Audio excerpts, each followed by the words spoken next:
All right. Look at that top pricing Goku Black Metal card, and all of this from a top player right here. Hey, hi everybody. Where you from? Maryland. Maryland. And what deck were you playing, man? Porunga. Played Porunga Ramp today. Porunga Ramp. And that got you to the top cut? Yes, I finished 4th seed, and then I got a game loss in top 16, so I'm out now. It's all good, dude. Yeah. You still got all that amazing pricing and that card. You said you're trying to sell it, so if somebody wants it, hit them up. Yeah. Oh, wait. My Facebook is blocked, so hit up maybe I should put a different profile picture or something.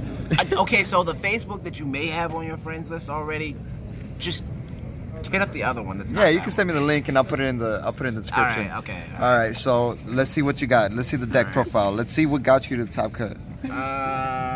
Pretty sure I borrowed the leader cards. I don't think I have. You borrowed? Yeah, you were telling me that This is a prototype. you made this deck with a little bit of help from all your homies. Yeah, more of the deck belongs to somebody else than me. I don't keep expensive cards. So this is Porunga.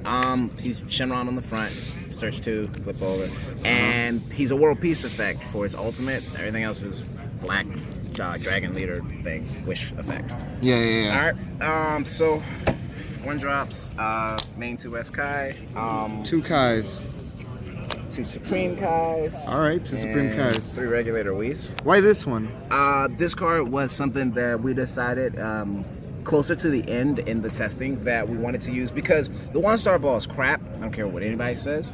So we don't want to use the 1-star ball to try to cycle discard pile. And in the mirror match, since they never attack you, play the Regulator so that you can cycle your drops through, so that you're able to filter dead cards out, get your big cards into the graveyard, and simultaneously maintain card advantage.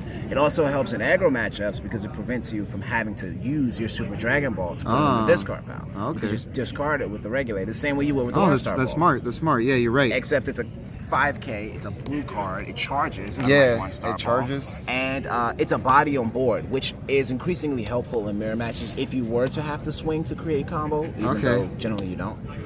And these are the anti-aggro cards. This one was more specifically for apes, and this one was more specifically for to the ground aggro. I played What'd you play against? 6. I want to say 6, but I think it was 7 aggro decks in my 8 rounds. Oh yeah, pure aggro. The only deck that I played against that was not trying to kill me before turn 3 was probably Shenron in round 7. Okay. It was Pan and then Kaba and then Broly and then Skillless and then Broly and then Skillless. Wow. And Janemba. And one Janemba. So 6. All right. So pretty good. I had to keep the anti-aggros out. My super combos. The super combos. 2 Porungas and 2 Penitent Martyrs. So I doubled up on the turn 3 board removals because I wanted to make sure that if I couldn't free world peace on turn 3, that I could still summon a 3-drop to clear the board from aggro and then keep the Xeno button in case I needed to defend myself. But most of the time, when the aggro plays the turn 2 and they really, really go in, they create such a huge board that if you can answer the board, it keeps you from dying. As best as it can, really. I mean, so yeah, it wipes the field. Yeah, as best as it can. And obviously, when you're going second, you just have to wait a little longer. But that's the best you can do. So I doubled up on him. He's blue. He's 20k. He's still a Vegeta, so he works for Gogeta. If I need to summon him. Oh yeah, he works for Gogeta. You're right. Which is important going second in mirror matches because they generally do make it to Gogeta before you do if you try to play the ramp game. Yeah. So you just want to fuse the Gogeta. Fuse him on turn 5, and that's generally how you win that. Because they have energy advantage, so they don't usually fuse. Then your 3 Whis. I think that was as I would never run 4 of that card, and I think 2 was too little in testing. So I went with 3. Shenron, Ultra Instinct. This is the other for fusion. He's more so just a response card. Damn, this card's expensive too. Yeah, he's not mine. yeah. Neither of them. They actually Oh Both my of them belong to a God. different person. This card's so good. What would Yeah. you use this against? Against the aggro? What would you bounce back? No, actually, you charge it. Oh, you most of charge the time it? in the aggro. When you're in the mirror match, you use it to fuse, and for other decks that are playing bombs, you use it to stop the bombs. Okay. It's like I said again, it's mostly in the mirror matches. The big cards come out, and even though the big cards resolve, you still answer them and keep them from killing you. Like in Shenron, when they summon their Gogeta, you can't stop Gogeta from resolving. Yeah. But you can stop him from killing you that turn. So if you just keep the board clear from the proper setup, there's no Shenron on board, there's no at all cost, there's no extra guy to kill you with, then you don't die when they summon that card. And since you're playing Porunga, it doesn't matter if they put your hand in 3 because everything you need is in your discard pile. Okay. Which is the beauty of Porunga. Yeah. Then you have the GOAT, the 3 Gogeta 5s. This one's mine. I'm borrowing these. So the Gogeta 5 is one of the most important cards in the deck? in the deck, and it's a 3 of, and I argue all the time that it's a 3 of and not a 2 of, because a lot of people go for 2 of it, but it's super important to make sure that you have a card that can close the game that doesn't cost 7 or 8 or 10, because a lot of the times you're not going to get that high. Yeah. So you need responses earlier, and you need a follow-up play if you're going to go to turn 4 and play something like a Porunga or a Vegeta. They're just going to recreate a board if that's all that you've got. So then you follow up with the Gogeta and you keep the board down, and then you work your way up to the 7, and that's how you beat the big decks that are trying to kill you. No, yeah. You got to keep the board down. He also draws 2. He's an amazing Yeah, card. he's super good. Then we have the 2 Gogeta 7, the 2 Kaioken, and the Victor Strike. All of these are also borrowed. Damn. So Gogeta, this is we know what Gogeta 7 does. I don't really wanna talk about Gogeta he's 7. pretty insane. Yeah. The Kaioken is the follow-up, and the Kaioken I think is more prevalent here in Porunga because a lot of the times you can either, once you hit the 7 energy, you can hard cast the Gogeta, or you can World Peace the Gogeta and then use your Porunga's ultimate to summon the Kaioken and choose your game. It's just your game. You use the Kaioken, you open up the remaining 3 cards, you take whatever the 1 card is that's going to keep you from winning, then you hit him with the Gogeta, then you resolve the Kaioken again, go down to 1, you take all the rest of it, and then you kill him. That's the beauty of Porunga, huh? Yeah, that's a hard 6 damage there, and that's how I've won pretty much any matchup that I survived in the early game. That's how I win all my matchups. All of them? Yeah, pretty much. And what do you think? Shenron or Porunga is a better pick? Or would you honestly, I don't think there's a better pick more so than there is a preferred pick. Preferred, I think that they both function differently in the format. I think that Porunga is probably better at dropping bigger characters. So I think that works better in a matchup that goes longer. Okay. The longer it goes. Draft Battle Pod number 10 is about to start. If you sign into Pod 10, please come to see the judge at the blue meeting point. Draft Battle Pod number 10 is about to start. All right. If the game goes longer, I think that Porunga generally creates more value toward the later game when you start to exhaust resources. And it also makes it very helpful to not need World Peace and to be able to use your bigger cards for combo, because anytime you need them, you pull them from the graveyard. And usually once the game gets to a certain point, you don't have to resolve all of these. You can generally just pick one. Kaioken can close a game by himself. Gogeta can close a game by himself. Those guys can finish the game on their own. Yeah, so you just have to pick one. So if you survive long enough, because you have such heavy combo cards, you can just pick one and summon it. And Porunga has that advantage. It doesn't need World Peace to do it. It doesn't have to see anything else other than a bomb. Yeah. All right. And that's gonna be it, right? That's the deck profile? Those are all of the battle cards, I guess. So the extra cards are pretty simple. 6 standard and a Super Ball, because I hate 1-star. I think Super Ball is probably still very strong as a draw 4. It's not a necessary. You can obviously just play 7 normal Dragon Balls. Yeah. But in this deck here, when you're playing the Regulator on turn 1, your turn 2 you can objection if you want to, or you can play Super Ball on turn 2.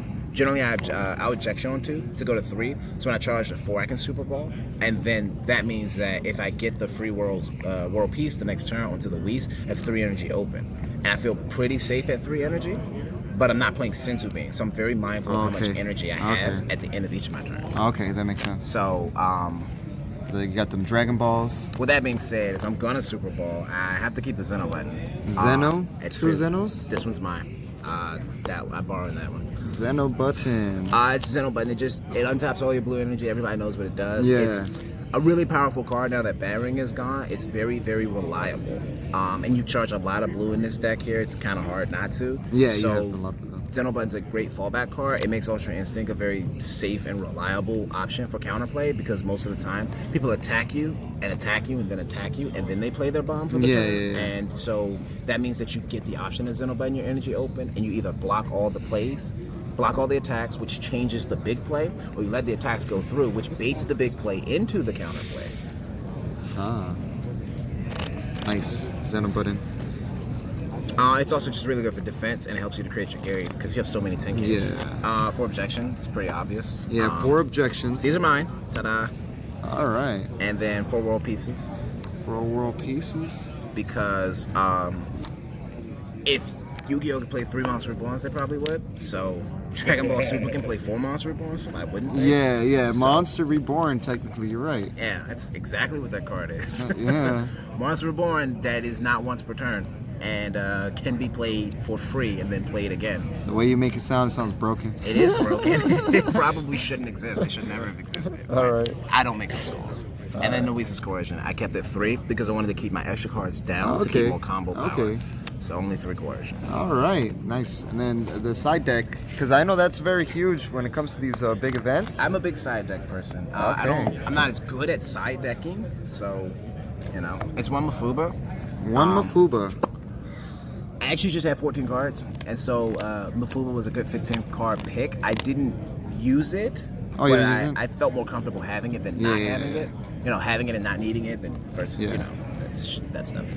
2 King Vegeta. I sided the King Vegeta. I didn't main it this time because I thought it was a lot of to the ground aggro, so there wasn't a lot of place to play King Vegeta. But the couple of times I did play King Vegeta, he did what I needed him to do. Obviously, you can't play him very well against blue decks, mirror matches, because they're gonna Ultra Instinct it, and then it becomes a false security blanket. It just feels like you're safe, and then they pay their 4 and they bounce it, then they do their. But doesn't it negate the skills? It can't negate Ultra Instinct because Ultra Instinct. Oh yeah, it says you're right. And it also you can also hit through it with Victory Strike. So that was my plan. If I put it in side deck, it's to just kind of lock down the matchups that can't deal with it, that don't have removal, and then just Victory Strike through it. And they can't do anything to it. Makes sense. It wasn't a game. It did about what I expected to do. It's a yellow card. You sided it. So it worked. It's whatever. It worked for a game. That's good. The King Yama from the mirror match. I did use it. I used it twice. It worked twice. That's all I guess I needed it to do. It pulled me out of my round 7, so I thank you for that. But that was about all I needed for it. It's not an amazing card. It just does what it does, and it can be recycled with Shenron, so it does what it does for the rest of the dude. And I just put it in there over Dende because they're both bait to me. But Dende's black. And Yama's blue. So, yeah, there you go. Energy more. Yeah, so if I don't need it, I can charge it. Crisis Crusher. Crisis Crusher, I did side it a lot more often than the other cards. Crisis Crusher is obviously the way that you don't get destroyed by all the 1-drops. You don't get locked down by Black Man Sand, and then you don't get destroyed by Titsifying Trunks. How I lost the pen. Saves you from the 1-drops. Yeah, no, obviously Crisis is easier to answer than it used to be, but it still sticks long enough that you don't get destroyed. So it worked well for me. Okay, that's good. And then to follow him up, we went with the 2 Striving to Assembling. All right. Which is actually what solidified all my mirror match, all of my aggro matches for me was to assembling out the Striving, and also because I had to awaken sooner, I never actually got to get World Peace in the aggro matchup, so I could pick up assembling, and then I could assemble out one of my other counter cards, like my Super Combo or a West Kai or another Striving or something like that. And then I did side into additional West Kais. 2 more?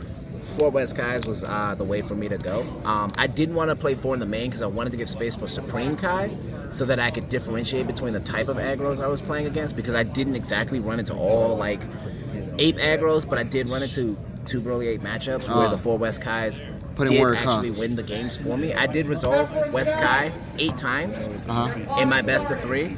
In game 2 and game 3, I resolved all 4 of them, both games. So it definitely did what I needed it to do.